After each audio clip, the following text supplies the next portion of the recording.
rounder. I need a quarter. Yeah.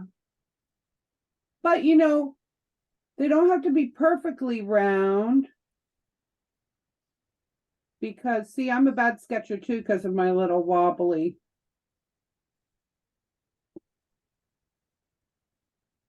What's the shape of our eye is the fact that the eye opening, which is higher at this point, like up here. That's what's the shape of our eye. And then around that, there's the rim of skin. And sometimes there's a rim of white. And then there's several layers of skin, toned, wrinkly,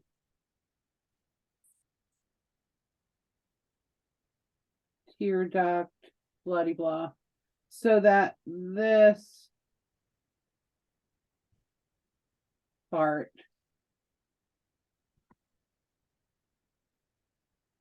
is really, you know, it's got all those little layers. And then because we are seeing it from sort of an angle, I'm going to put a pupil in, but it's almost ovalish. And usually there's some dark area around it. So somewhere in there is a pupil.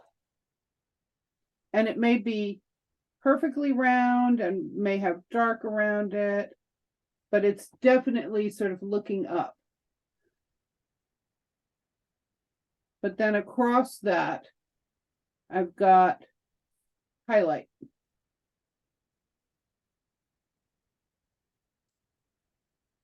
I feel like the dark comes out farther. But anyway, the highlight, you have to leave room for that shadow under the lid. And then the highlight is going to be, it's an odd shape. Highlight there.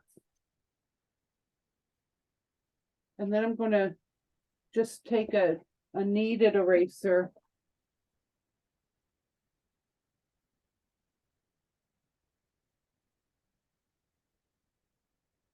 If I have one handy. Behind me here. And probably roll over the whole thing to keep it really light. My lines are there. I wanted to take this one out a little bit more, but that one doesn't matter so much. This one.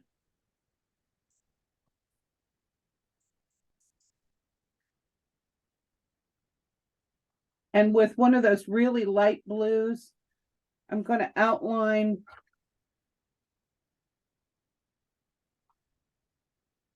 the highlight so that I can remove the pencil from it.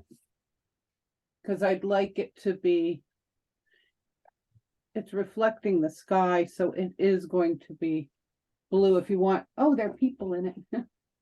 That's the shape. When I'm looking close at the photograph, I'm like, oh, that's why.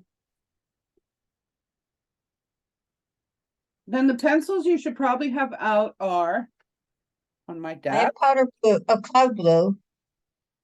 Yeah, like a powder blue. That's good. That's what I used. Powder blue. And then I'm looking for like I a don't know if I sepia. can get my sepia. I don't have mine. Fine, Mhm. fine. And an indigo. If you have the indigo by that'll work. If you have the indigo by Faber-Castell, this is an awesome color to have. Nope, that's black. I'm looking for the indigo, the dark indigo from Faber-Castell, because it doesn't bleed as much as the one from Prismacolor. I don't have that one. It's a good one to get. There's my sepia. Black, black. I have everything but. It's probably in this bag. Right here. This is how I really truly work.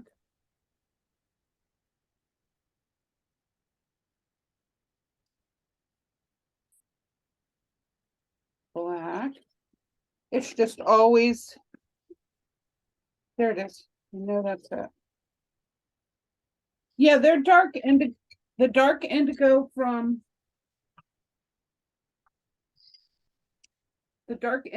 from Faber-Castell just doesn't bleed quite as much. And it's a good one to sort of put but since we did the bluish on the highlight, it's good to put as the dark next to the highlight. You know, because all of this up here and into the shadow is going to be dark. Making the, I guess I don't know. I'm just gonna try this. This is all new for me. Yeah, So you're starting from the inside out. I'm starting from the highlight. I'm starting from the light. Yeah, so Light to dark. I want to leave the highlight white because as long as I can, I want to leave it the white of the paper. If I decide that it needs to be light blue, if it needs to be white, but you know what's going to happen? I'm going to use all these dark colors in the eye and they're going to get on that white and that white is going to become gray. So we want to leave it the paper as long as possible. And I outlined it. I removed the pencil line and outlined it in the powder blue. Now I'm going for the darks around or inside, but I'm just lightly doing them in indigo. If you're using that Prismacolor, like do it really light because that one leaves little bits too. There's some other places that you want to leave white, which are on the rim. Look how nice I can draw when I'm drawing in a colored pencil. Because you're applying pressure. I don't have any sort of shake to my hand. What did you do the circle in? Blue? I'm still just using the indigo. I'm using the indigo for like everything right now. Because if I lightly put it in indigo, now the parts that you feel like are brown, like on this side, go ahead and use your sepia if you need to outline, because that is going to be a brown, but do it lightly. You could do the shadow up here in the sepia because we may see some of the eye color up in there, but not the pupil. The pupil, let's do that pupil area around the pupil, because I'm not ever really sure where is the pupil. I have chestnut. Doing that in indigo. Huh? Really? Yeah, I'm doing that in indigo because it's closer. Indigo is closer to black because black is a blue, remember? So if I do it in indigo, what I know is I'm going to do black. Even though, see, if you really look at that eye up close on your iPad there, zoom in on it, that dark area around the pupil, it's very bluish. The dark area around the outer part of the iris, the colored part of the eye, it's very brown because it's going to have the eye color in it. But before I do all that, I want to note that this highlight has some reflections. It has another reflection down here, kind of that shape. I am going to outline it with a little dark because it does have a little dark. And keep it scoopy, you know, like I'm going around and around. And then this is going up into these shapes, which I can tell are people holding hands. There's like people. And this top of it, if you want to be technical, has some little hairs on it. You know, like we have eyelash hairs sometimes reflecting in our, this is probably some fur. I'm getting really detailed because if we get this detailed, please, camera, don't do that. Okay. The other thing I'm going to do is sharpen my pencil, because my pencil sharpener has a new wonderful thing, which is every time I sharpen a pencil, the plug comes out. And I'm so thrilled with it. I'm gonna have to tape it on or something because it's just coming out all the time. The other thing too, just like a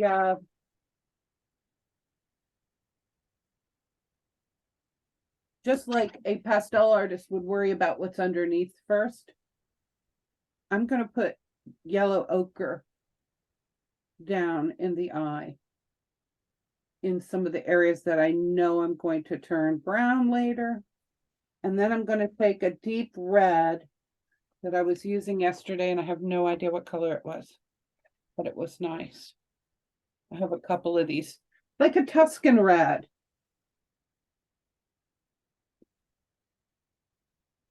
But I'm just whatever's in Eyeball's too big.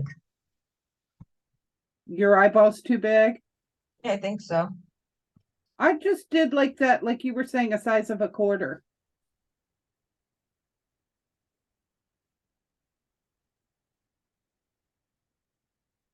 And I feel the little sort of veins that are happening in here.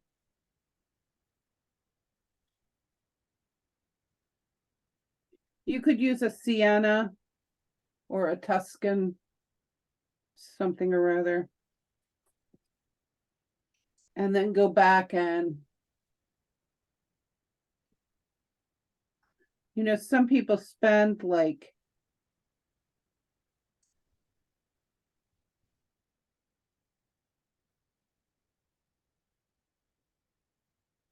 hours just doing the eye. And it makes such amazing eyes if you do. So I don't want to press down too soon, but I do sometimes go in and go ahead and give the outer edge where I know it's going to probably end up black, but I haven't used any black, a little bit more. With the sienna. With sepia. With the sepia, yeah. And then I'm still going at this kind of lightly up here, even though I know that's going to be kind of darker, because I think that the brown of this eye has that reddishness, you know, Tuscan red, sienna, something to it. It seems like a red or brown, and I'd rather make my red or brown than just, I think the redder comes up into the blue here, making it kind of purple.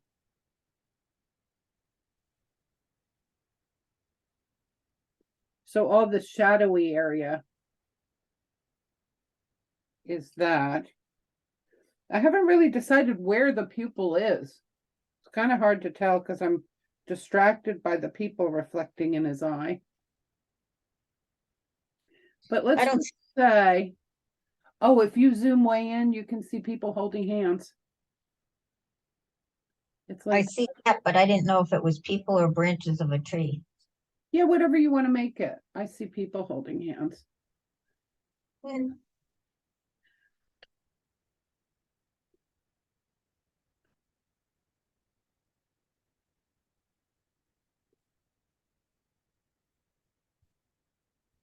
And so sometimes what happens where the pupil is rather than turning black,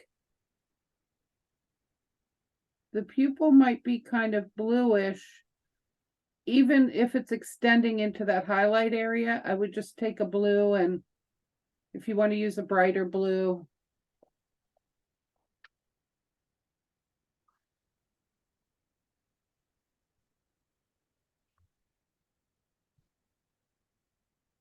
yeah, there are lots of weird shapes in here, and they seem to be people. And I'm doing them with indigo, but they could be whatever. If it was the branches of a tree, and I feel like the other darkness is the little fur eyelash lines that are kind of coming in up here at the top.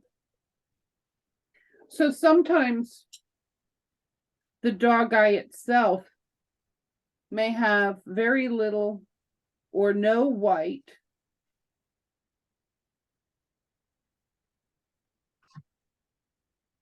So even as you press down more,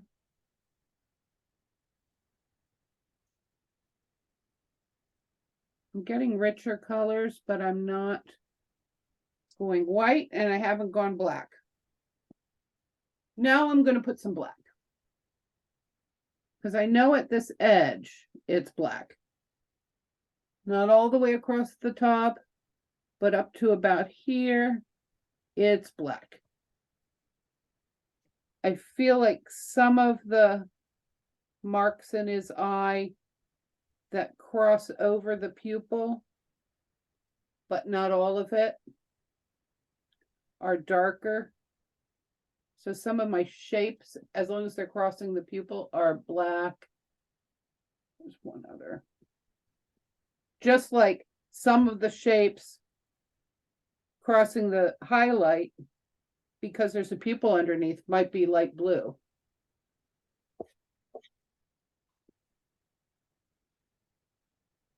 Of course, there's some more there.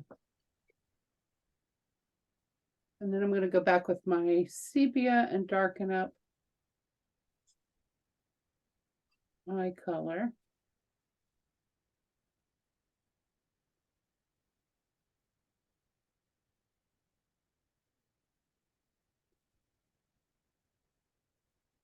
But softly, because I want to keep that reddish as part of the mix. There's some parts that are darker. See, if I started out with black and white, you know, the old style of how do you draw an eye? You put a black pupil and a white highlight. You have nowhere to go. If I've done all of this, I'm adding some sepia to that dark area coming off the eye. I have somewhere to go. I can make it lighter. I can add a little more gold back in. I can go darker to black.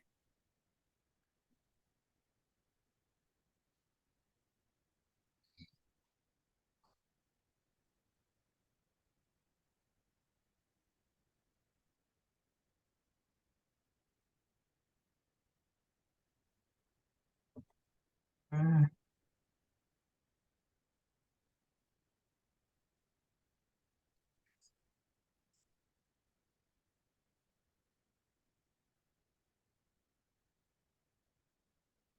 I lost some of the reddish, so I'm going to bring that back in. What color am I using? Oh, Caput Mortem Violet. It's like mulberry, sort of, except maybe a little toned down.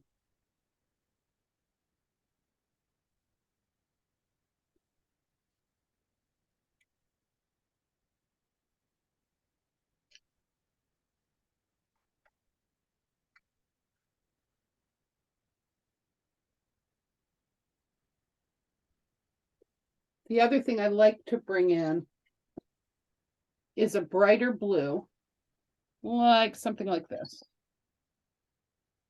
This one is light cerulean blue. Not because it's in the picture, but I need to heighten the blues that are in the picture so that we see them.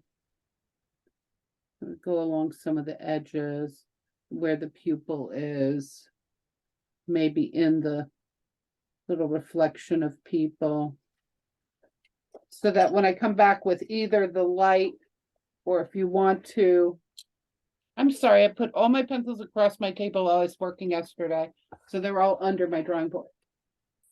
Now I'm still not doing white over the highlight, but I'm bringing white in along the edge or lightening that cerulean where I feel I need to. Mm. Mm. So I've watched people draw eyes like this slow and you're like, oh my gosh, you're kidding. Well, sometimes you have to go a little fast to get any sense of completion or what it looks like or the shape or this looks right, awful. so if you're going slowly though, because you've drawn enough eyes at some point that you kind of know where you're going to go with them. So I'm going to go slower because I know I'm going to leave a white. I know I'm going to have a dark. I know some of the things that are going to happen. So I want to kind of go up to them slowly.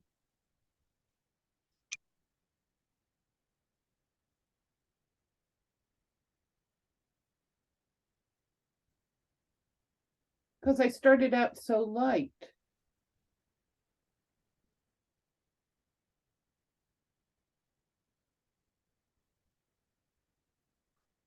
Burnishing over part of the blue with the powder blue, just to give it kind of a glow. Now out here, I know there's an edge that's going to be white or light blue.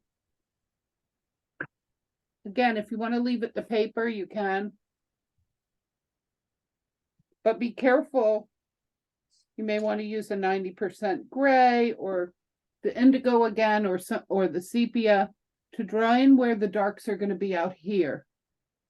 Because it's very easy to mess up and go, oh, wait, that wasn't a shadow, that was a ridge.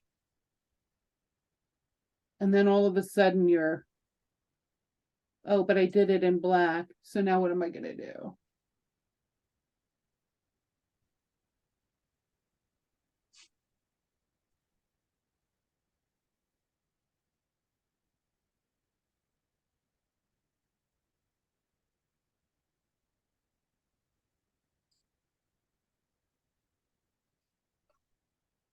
I did a pretty good job of drawing it for once.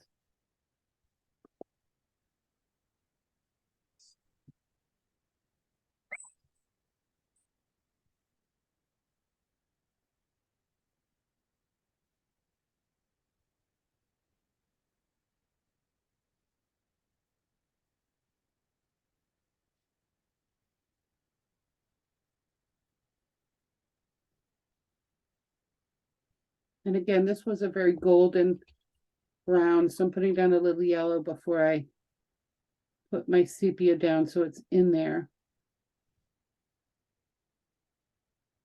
And I went right over my edge that's supposed to be light, so thank God for erasers.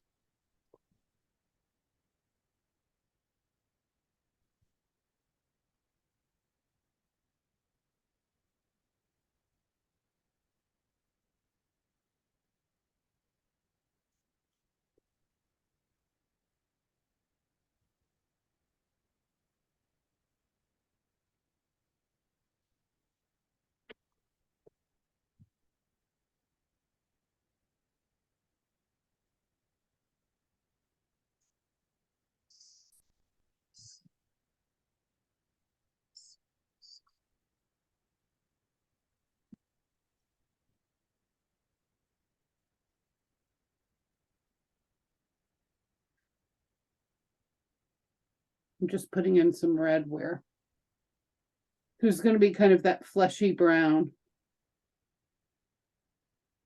You know it's going to end up being brown, but put it in as, you know, a terracotta or something, or a Tuscan red first. That way when you do the dog flesh, which is so nicely done with circles,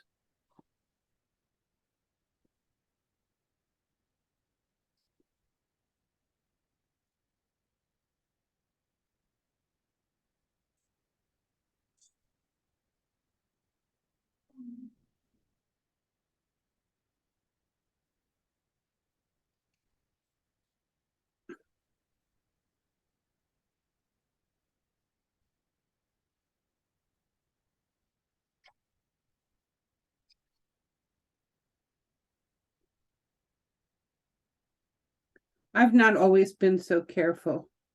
I'm not being so careful even on the little pooch I'm doing right now. But if you slow down and make yourself careful every once in a while, it's like, well, wow, that looks a lot better than if I weren't. That had kind of a high peak. Round it out a little bit more.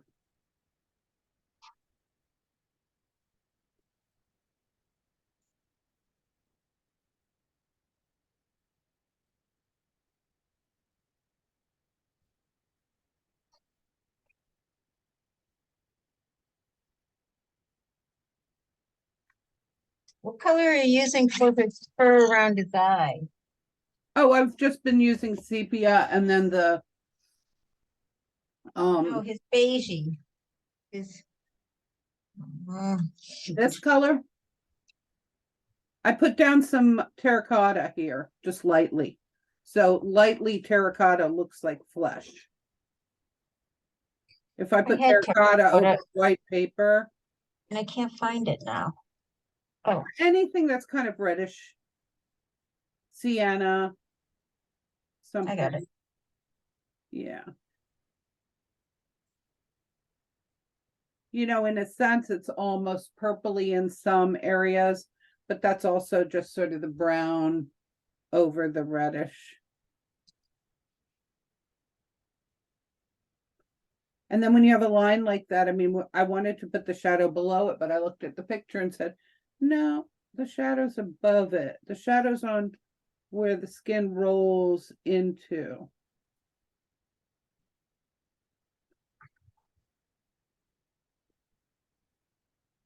And that same kind of making circles like we do for dogs' noses, the skin is very similar here. So you can start out with that and then bring it closer together where it's shadowy and rolls under. Has some width, so it rolls under and it's a little shadowy up here.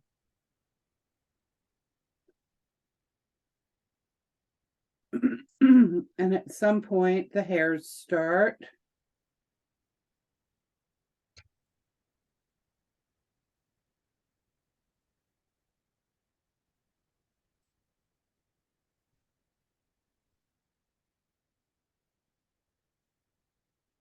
And it's kind of like, now we know how we're going to do the hairs.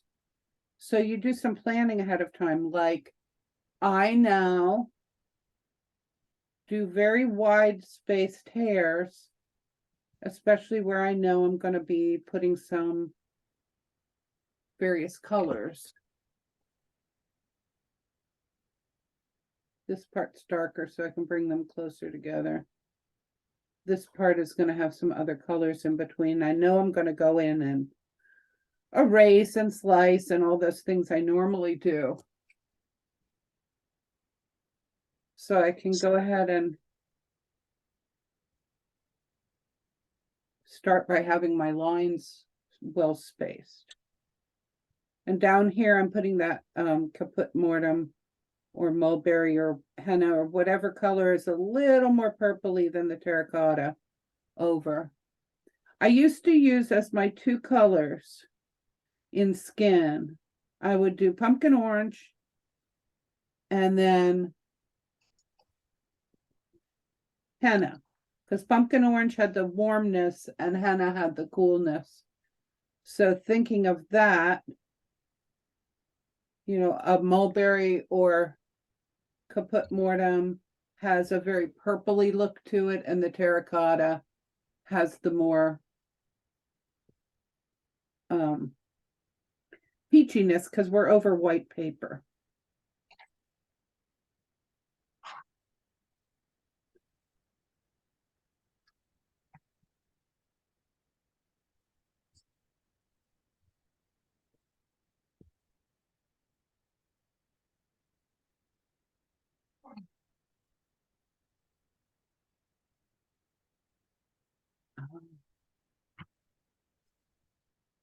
I forgot what was going on here.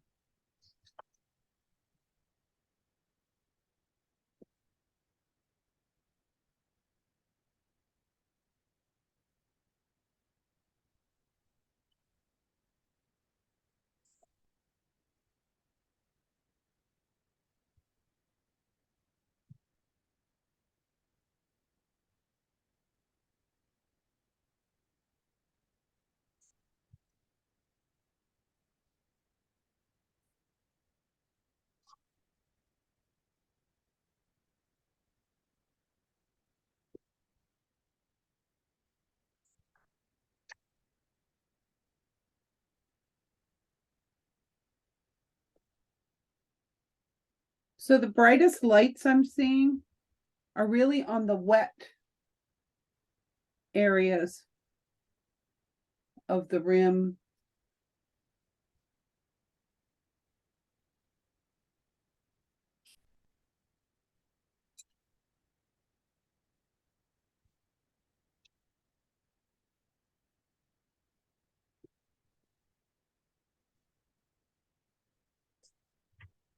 I don't know. It's practice. I don't think it's too bad, but of course that's me being the optimist.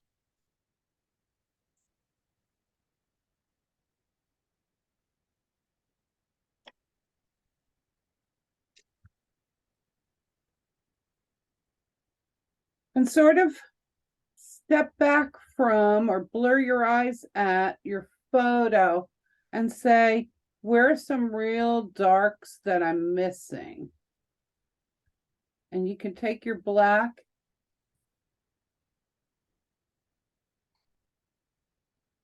and pull those in.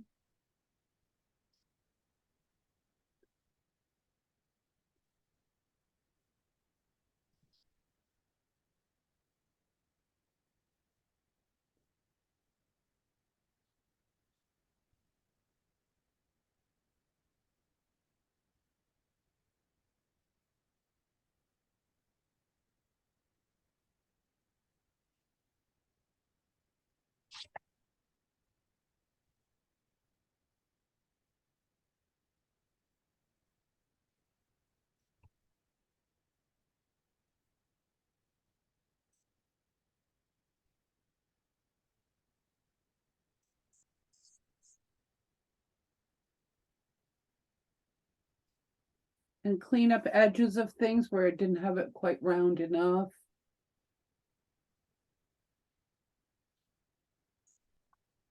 Not quite dark enough.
The difference between brown and black is very subtle, but I have the darks and I was doing brown, but then here where the hair starts, they have almost like a dark indigo blue look. And remember, black is in the blue family.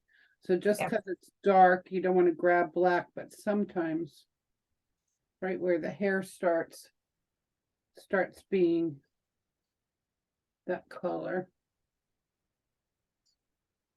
And then it's going out into the more golden fur. I need a breath here. Where's my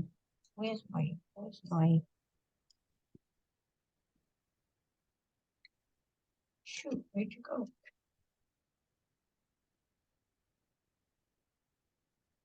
Sometimes when the hair is very tan, you could almost use the light peach as your, you're gonna have a lot of colors here.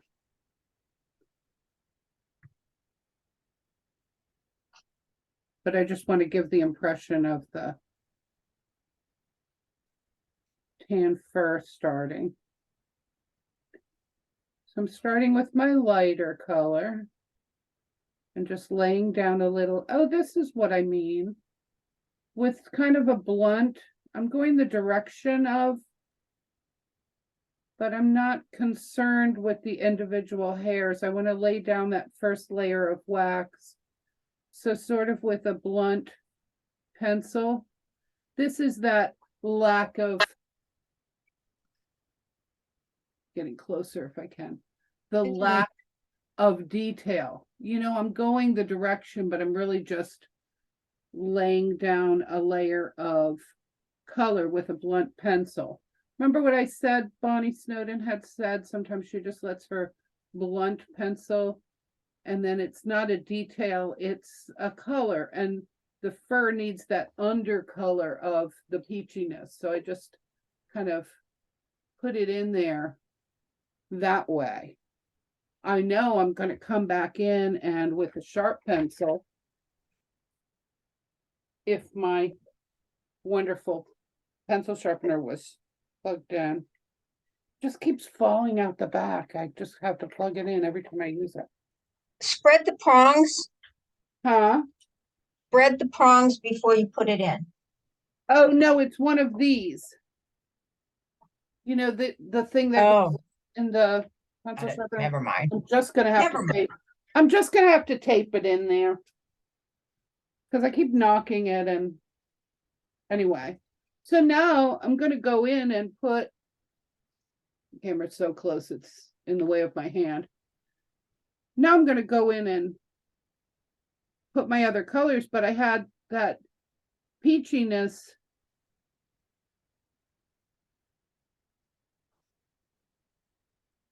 underneath before I put my details. And over here it's blurry, so do I need the details? But there are a few places where. Yeah, it doesn't look like your eye. Shit. That's all right. No, it doesn't. My eyes didn't look like my eyes, and I promise you, just several years ago. I did a picture of my daughter. I should put this up just to as a bit of encouragement. I did a picture of my daughter. I thought it was lovely. It was like 2013, and I did honor about the time of her high school graduation. I thought it was fabulous, and oh my goodness, didn't I do such good pearls on her? But I did your typical eye with the pupil and the highlight and the normal stuff. And I did her a few years later, and I will say, my goodness, didn't I improve? I just noticed something sweeping in here in red like this. I don't know what it is. Might be just a vein. But aren't we paying so much more attention now to the fact that if I add all this red, this part that was blue, that didn't stand out before, now it really does. Or maybe because I'm putting this reddish terracotta up here into the brown, just has a glow all the way around. I pay attention to a lot more than I did in 2013. I'm sorry, this blue is a little bit, I don't want it to fight with that. That's the main highlight. So I'm just putting my purpley, burgundy red, whatever you're using, mulberry, caput mortem, over it. And then I'm blending it with the blue. So it's kind of toned down a little bit.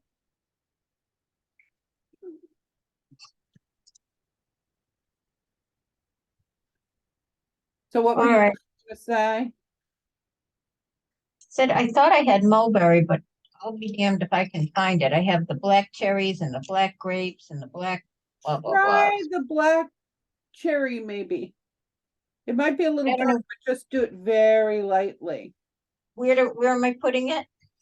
Um, I've used it over the brown and gold of the eye. I've used it here and there where I want this to be a little more purpley looking.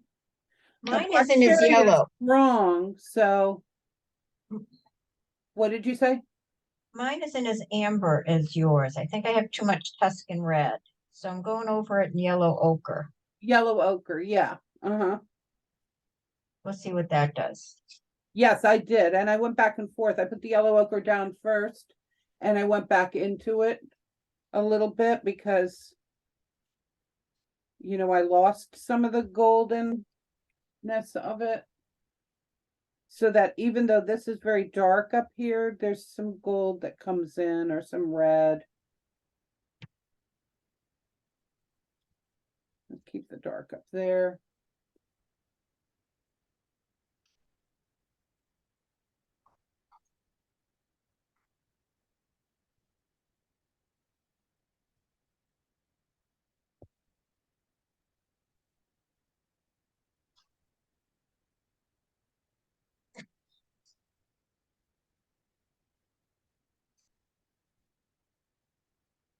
If you want to, something sort of, I don't know how to make it this beigey stuff. This beigey fur. Sand oh, beige. get the beigey hair. This. Remember, I put peach down first and then take your light umber. But you can also take your clay rose and give a little of that purpliness to the flesh out here where it's a little purpley.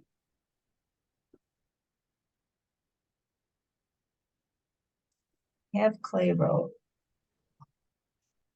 I'm actually using beige sienna because I'm bad and I just grabbed a pencil that sort of fit the bill, but clay rose is much prettier.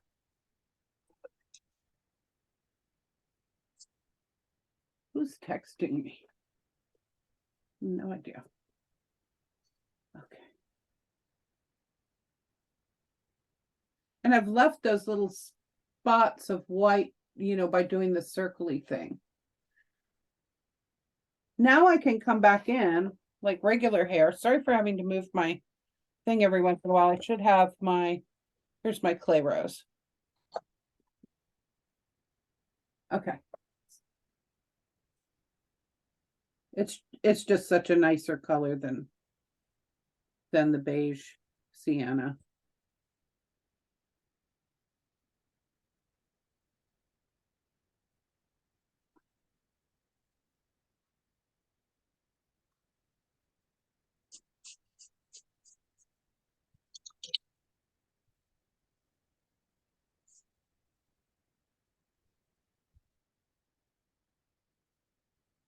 Right, I'm giving a few little slices. I'm so bad with like wiping it with my hand.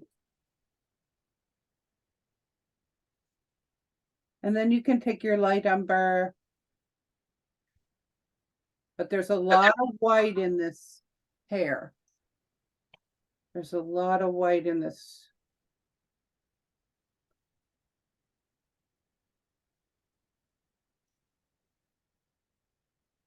Mhm. And the angle of the hair is so important to give what angle we're looking at this guy from. I probably wouldn't usually do a scrape that early onto paper, but I needed to break some of this up to get the start of the tan coming in. All right, I think I have